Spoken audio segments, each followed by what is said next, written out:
আমাৰ কথাবোৰ এটা প্ৰক্ৰিয়াৰ দৰে আৰম্ভ হৈছে আৰু তেওঁলোকৰ যিবোৰ কথাবোৰ আমি শুনিছোঁ যে বিজেপি দলৰ ভিতৰত সভাপতিয়ে এটা কথা ক'ব, মুখ্যমন্ত্ৰীৰ পৃথক কথা ক'ব আৰু তেওঁলোকৰ এতিয়া আমি খালি মুখ্যমন্ত্ৰীৰ পৰাই কথা শুনি আছোঁ। বেলেগ দলৰ পৰা আমি যিধৰণে কথাবোৰ শুনিব লাগে আমি শুনা পোৱা নাই। UPPLে আজি মুখ্যমন্ত্ৰীৰ কথাবোৰ সমৰ্থন যিদৰে কৰিব লাগে কৰা নাই, বা অগপ দলে যিদৰে সমৰ্থন কৰিব লাগে কৰিব পৰা নাই, বা BPF দলে যিদৰে সমৰ্থন কৰিব লাগে কৰিব পৰা নাই। তো আৰু বহুত আমাৰ দলৰ বাহিৰে যিখিনি মানুহ আগতে যোৱাবাৰ বিজেপিক ভোট দিছিলে জাতি মাটি ভেটি নামত, পৰিৱৰ্তনৰ নামত, সেইখিনিও মানুহ এতিয়া গম পাই গৈছে যে পৰিৱৰ্তনৰ নামত মুখ্যমন্ত্ৰী আৰু ধনী হৈছে, ল'ৰাৰ নামত 17টা কোম্পানী খুলিছে, পৰিয়ালৰ নামত বাগান কিনিছে, চাৰিওফালে তেওঁলোকৰ মানুহবোৰ চিণ্ডিকেটত সোমাইছে। কিন্তু আমাৰ স্থানীয় মানুহৰ মাজত নিবনুৱা সমস্যা বৃদ্ধি হৈছে, মদৰ সমস্যা বৃদ্ধি হৈছে, ড্ৰাগছৰ সমস্যা বৃদ্ধি হৈছে, ক্ৰাইমৰ সমস্যা বৃদ্ধি হৈছে, খোৱাপানীৰ সমস্যা বৃদ্ধি হৈছে, শিক্ষা সমস্যা বৃদ্ধি হৈছে, চিকিৎসা সমস্যা বৃদ্ধি হৈছে। তো সেইকাৰণে যিসকলে যোৱাবাৰো ভোট দিছিলে এইবাৰ তেওঁলোকে ভোট নিদিয়ে। তাৰ এটা ইংগিত আপোনালোকে BTR ইলেকশ্যন দেখিলে, তাতকৈ আৰু ভালদৰে প্ৰমাণ আপোনালোকে আগন্তুক বিধানসভা নিৰ্বাচনত দেখা পাব। মোক মনত পৰে যে এটা সময়ত যেতিয়া মুখ্যমন্ত্ৰীৰ আৰু তেওঁৰ পৰিয়ালৰ মাটি সম্পৰ্কত বহুতখিনি কথা উত্থাপন হৈছিল, চৰ্চিত হৈছিল, সেই সময়ত মুখ্যমন্ত্ৰীয়ে হাঁহি মুখেৰে কৈছিল যে এইখিনি তেওঁ সদায়, এইখিনি সম্পত্তি তেওঁলোকৰ সদায় হৈ নাথাকে, এদিন তেওঁলোকে ৰাইজক ঘূৰাই দিব। প্ৰায় 99% ৰাইজক ঘূৰাই দিব কৈছিল। এতিয়া সেইটো কথা বাস্তৱ কৰিবই লাগিব। সেই কথাটো এতিয়া আৰু মানে তোলঙা মন্তব্যৰ দৰে আমি এৰি নিদিওঁ। হ'ব পাৰে যে আগন্তুক দিনত আমি SIT যোগেদি যিবোৰ মাটি তেওঁলোকে অবৈধভাৱে মুখ্যমন্ত্ৰী, তেওঁলোকৰ পৰিয়ালবৰ্গৰ, তেওঁলোকৰ এই 4-5জন যে বিধায়ক মন্ত্ৰী আছে, তেওঁলোকে যে শ মাটি ক'ত লৈছে আমি খবৰ পাইছোঁ।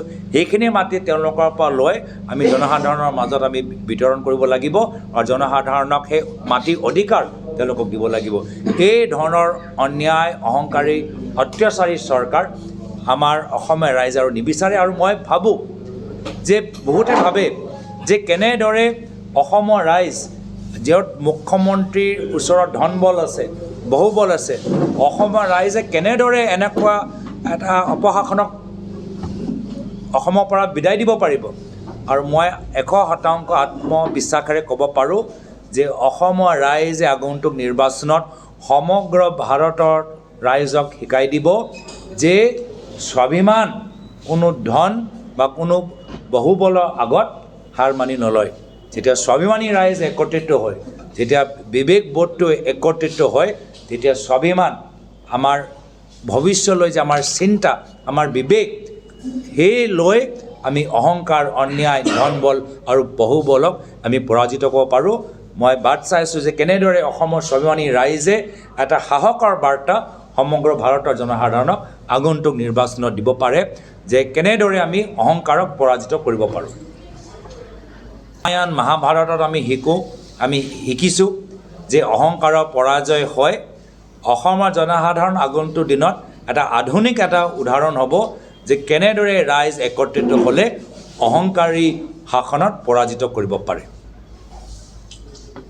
আপোনালোকৰ যিটো মিত্ৰজোঁটৰ কথা চলি আছে, আপুনি যিহেতু সদায় কৈয়ে আছে যে 100খন আসনত কংগ্ৰেছে প্ৰতিদ্বন্দ্বিতা কৰিব, সেইটো কনষ্টেণ্ট থাকিব নেকি নে সলনি হ'ব পাৰে?